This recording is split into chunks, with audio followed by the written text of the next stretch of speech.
What's up, Tricology family, and welcome back to another episode of the Tricology News Talk. I hope everybody is enjoying their Labor Day weekend. A lot of things that are going on in this weekend. Of course, if you guys listened to my previous episode from the Respect the Combat podcast, we talked about what's everything that's going on in the world of wrestling. And of course, you got Clash of the Castle, All Out, and Worlds Collide.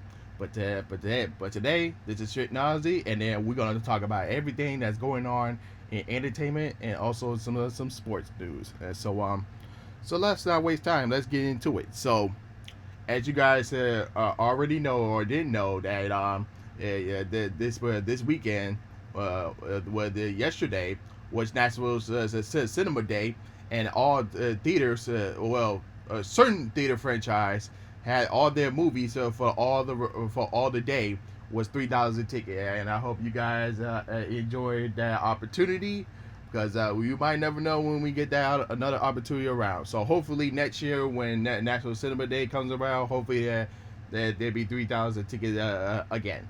But let's go over which upcoming movies that's coming up in the months in September. So this weekend we got the Hunt for Jesus Save Your Soul that stars Regina Hall and Sterling Brown as the first church couple, and they've been filming a documentary about their church. So a very a good comedy movie from for Jordan Peele. Let's see if you guys will like that one. And then coming up on September 8th is which is part of the Disney Plus Day premiere, and that's the live action remake of Pinocchio, which stars Tom Hanks in this one. And then on September 9th, you got Barbarian, and then at the end of the road, which stars Queen Latifah and Ludacris. And then on September 16th, that's going to be a big one. You got The Woman King, which stars Viola Davis. See How They Run, which is a murder mystery movie.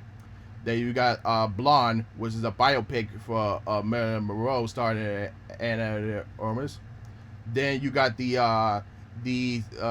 prequel to the horror movie X, which is the origin story of Pearl. And then on Netflix is you got Do Revenge, which I did work on that film, so you guys check that out. And then on September 23rd, we got Dorothy Darling and Tyler Perry's A Jasmine Blues. So that's gonna be very interesting. And then lastly, on September 3rd, we got the long-awaited Hocus Pocus 2, which is going to be coming on Disney Plus. And then we got another a horror movie called Smile. So that's going to be very interesting. So let me know in the comment section which September which upcoming movie in September you guys are looking forward to. So that's going to be very interesting September. And then let's move into the world of sports. So the 2022 NFL season officially kicks off that this Thursday, September 8th, as Josh Allen and the Buffalo Bills head into SoFi Stadium to take on Matthew Stafford and the reigning Super Bowl champs, the Los Angeles Rams. So hope you guys are ready for football season. As you guys may not or may not know, I am a Dolphin fan. Of course, they be messing up all the time, but I still stick with them. Hopefully, they can win a championship, because I have never been to their championship celebration yet.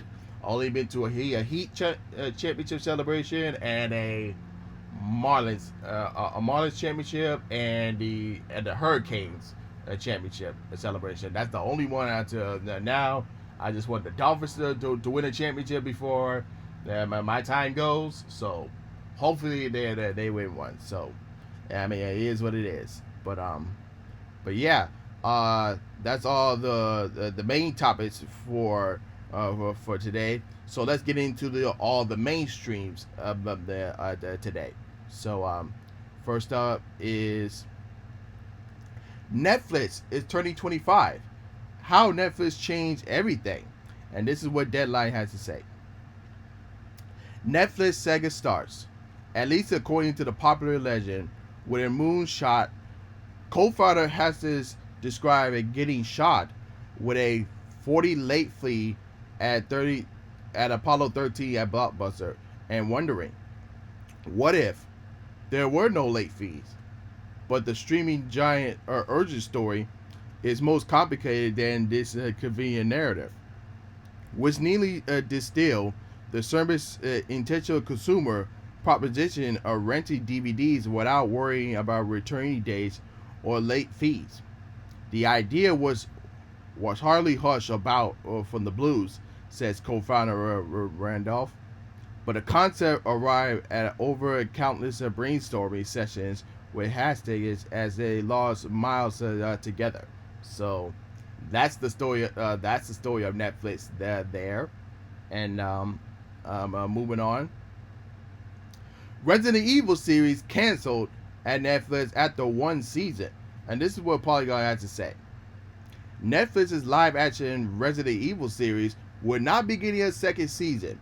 Deadline reports Friday, despite the grand long-term plans for the television adaptation of Capcom's survival horror franchise, the Resident Evil series reportedly did not find a large enough audience to warrant a renewal.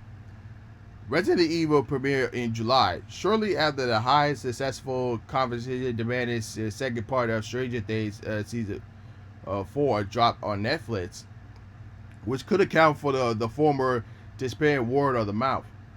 The show was also poorly received by critics and fans.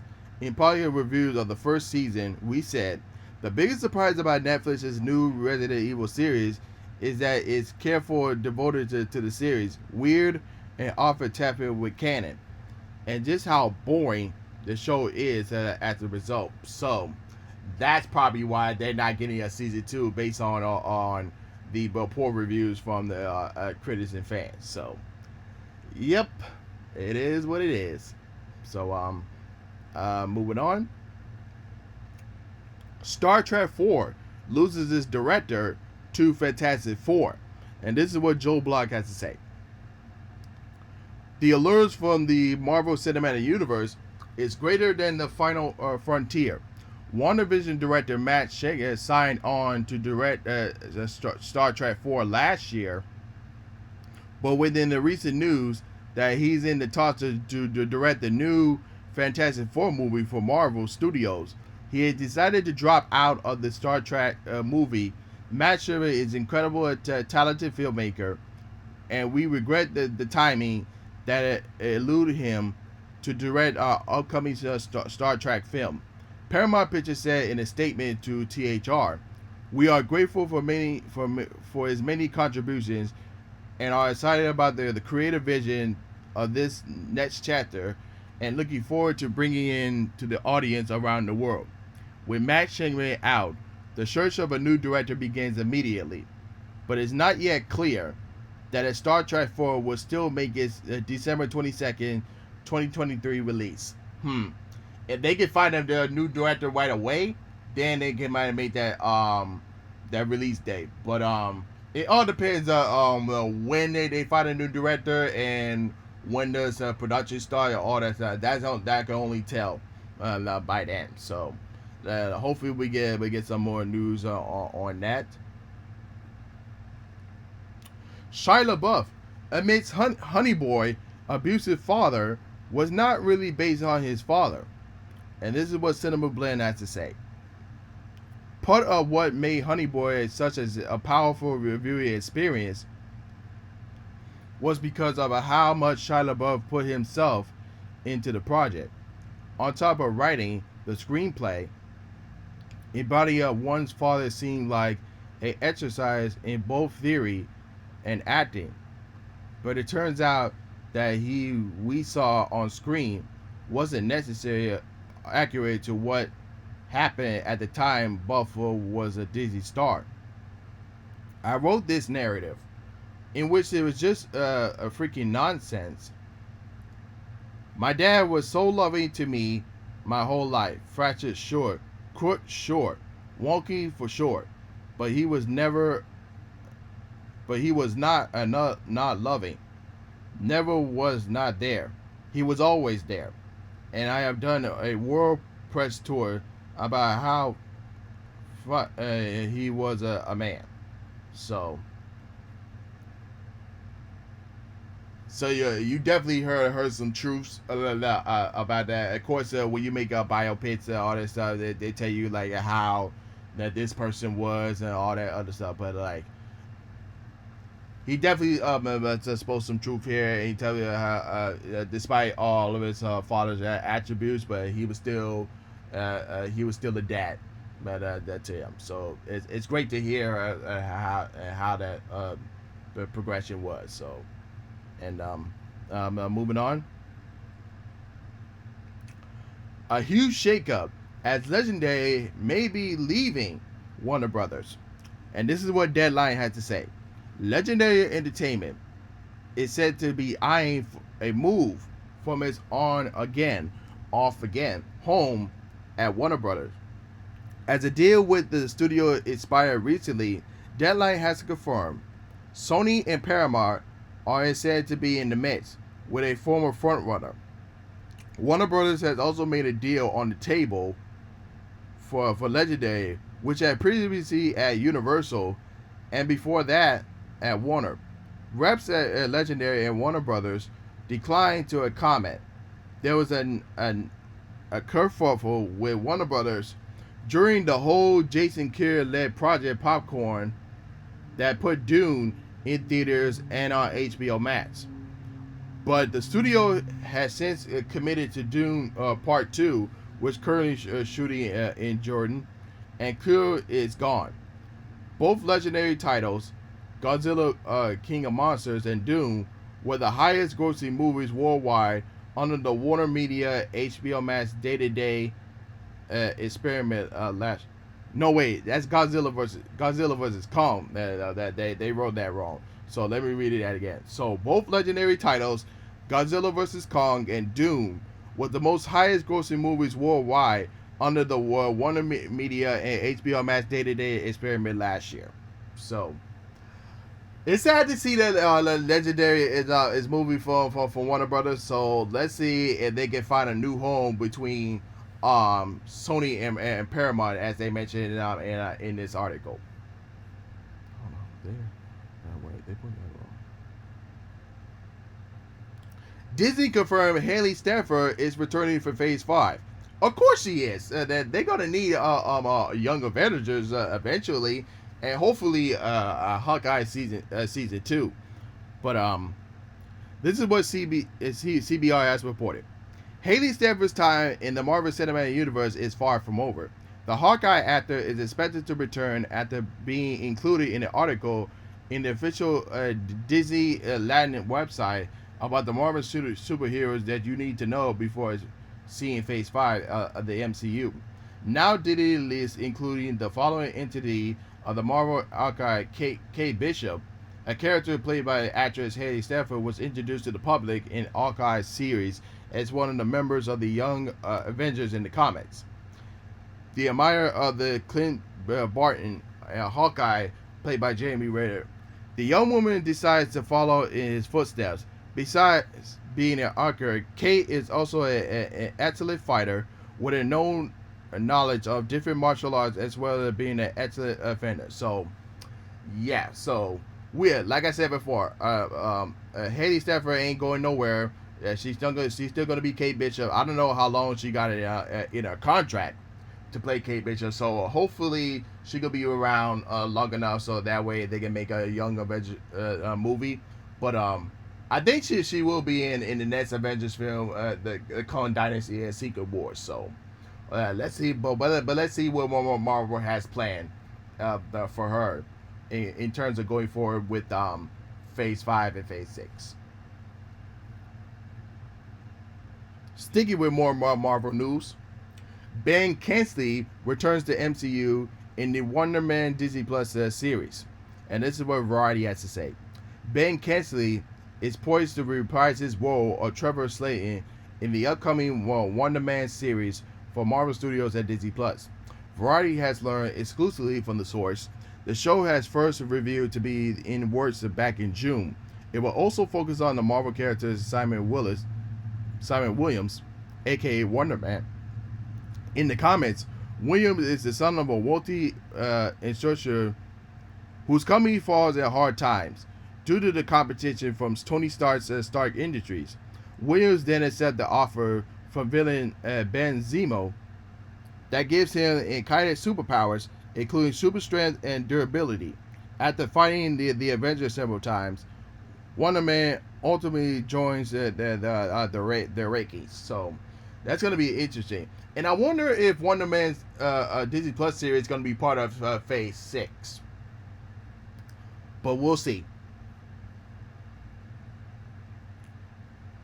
Nope's sequel are coming hits from Jordan Peele. And this is what Variety has to say. Jordan Peele won over the fans, critics, and the box office, unlike his summer sci-fi thriller Nope. And while the movie's ending did not scream for a sequel, as with any of Peele's films, there's a lot left in the imaginary, including a mystery character listed on IMDb as Nobody, played by Michael Bush. Peele addressed the uncredited character, fan theories, and possible for a sequel in an interview with New York Times, hinting that we are not over telling all of these stories. Now, I don't think Jordan Peele really needs a sequel, but if they do it, I would let it be a series. That's all I'm saying. Man, it should be a series. But as far as film, nah. Let it be what it is. And then, in my opinion, just make a series. That's all. That's all. Or limited series, so whatever you want to do. But I mean that's up to Jordan Peele. But if you want to make a sequel, that's up to him. Aquaman's Adobe Martin says that acting in comic book movies is a clown work. Let's see what Variety has to say. He made it a priority to balance out comic books and tentpoles like Aquaman with more serious dramatic fare. The actor recently told Vulture that acting in a movie like Aquaman is clown work, so more importantly for him to flex on his acting muscles in other projects, everything should be about getting the truth. But sometimes you get to know which movie and genre you're in. Abdul Mateen says something like Aquaman, that's clown work. Aquaman is not a trial of the Chicago 7. So,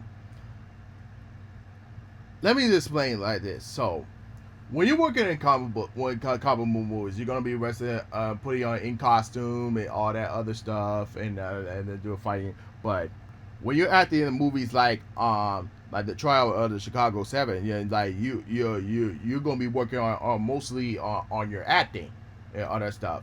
But when you're acting in comic book movies, not only you focus on your acting, you focus on your fatigue and everything. So that's a huge difference there. And I kind of understand where Avatar is coming from, but like you gotta understand from a different point of view, from working in comic book movies and working like certain drama or that's not like have to do like most stunt work and all that other stuff.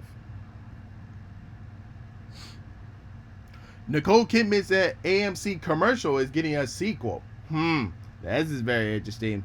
And this is what Vulture had to say. Screenwriter Billy Ray wrote the OG commercial, and in an interview with Vanity Fair, revealed that the sequel is in the works. I got a text from the chairman of AMC about a month ago asking me if I could write the next one. And of course the answer to that was yes, Ray said. It's already written. He has also confirmed that AMC star herself, Nicole Kidman, who asked the profile screenwriter to write the thing in the first place. He first agreed to do it for free, but then his agent made it come to his senses. So let's see if they're gonna make a sequel to that commercial. But they probably will. Miguel Septi leaving House of Dragons as the showrunner after season 1. And this is what a Hollywood Reporter had to say. There's been a big shakeup inside the House of Dragons.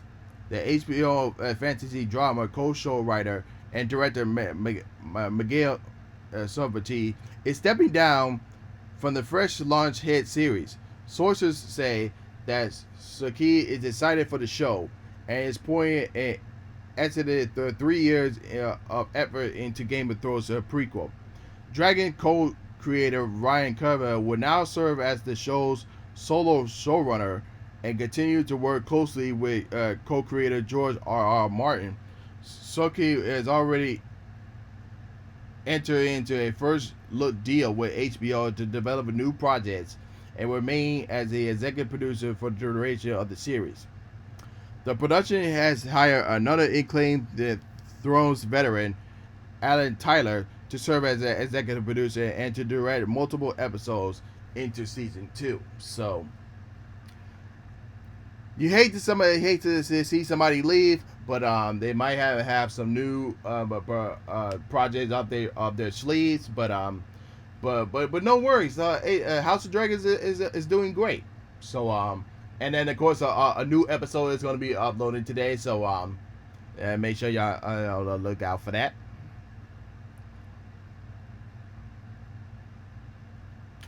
D23 poster gave a glimpse of potential announcements. So this is what Screenway had to say. A new poster from DC's D23 Expo 2022 teases what big reveal might be in store for fans, with hits including Star Wars, Marvel, Indiana Jones 5, and more. Walt Disney Studios continue to dominate as the pop culture landscape, with the MCU and Star Wars being two of the most successful franchises of all time. In a poster promoting this year's D23 Expo, characters from all Disney major properties unite in and around the Walt Disney was Cinderella Castle. Gru is featured probably on the poster, potentially hitting that information about the Mandalorian Season 3 is on the way. But Indiana Jones, Spider-Man, Mulan, Elsa, Stitch, Dumbo, and a host of other characters in each has also been duplicates. So I would definitely be on the lookout for all the news and announcements that's to be coming in out of D23 the Expo this week, and also we'll be covering that on the next week's episode as well. So you guys be on the lookout for that.